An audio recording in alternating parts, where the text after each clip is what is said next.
Assalamualaikum warahmatullahi wabarakatuh. Selamat datang kembali di channel Selamat. Di video ini Sela mau berbagi tutorial cara membuat buket snack ya. Di sini Sela menggunakan snack Gery Salut. Teman-teman bisa menggunakan snack yang lain sesuai selera. Sebelum ke tutorialnya, untuk yang baru menemukan channel ini, jangan lupa dukungannya dengan cara like, comment, subscribe, dan tekan tombol loncengnya ya. Terima kasih. Pertama-tama ambil snacknya, kemudian tempelkan tusuk sate di bagian belakangnya, rekatkan dengan solatip ya. Untuk tangkai yang panjang Sela menggunakan tusuk sempol, kalau yang pendek menggunakan tusuk sate.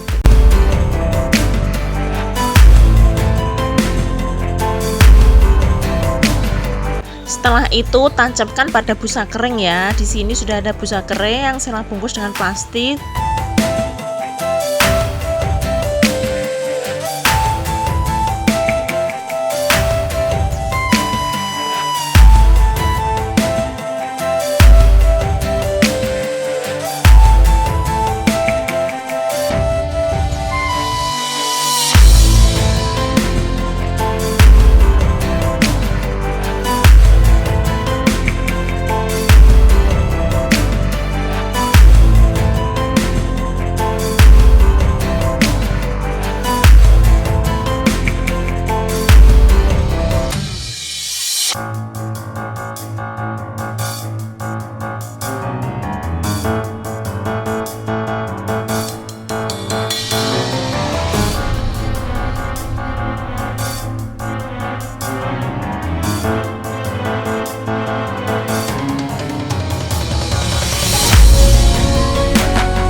Nah, kurang lebih susunannya seperti ini ya. Oke, sekarang kita wrapping ya. Caranya ikuti step by step dalam video.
Oke, buket snack finish ya. Terima kasih untuk teman-teman yang sudah menonton video Sela dari awal sampai akhir. Semoga bermanfaat. Jumpa lagi di video Sela selanjutnya ya. Salam sehat dan sukses selalu. Wassalamualaikum warahmatullahi wabarakatuh.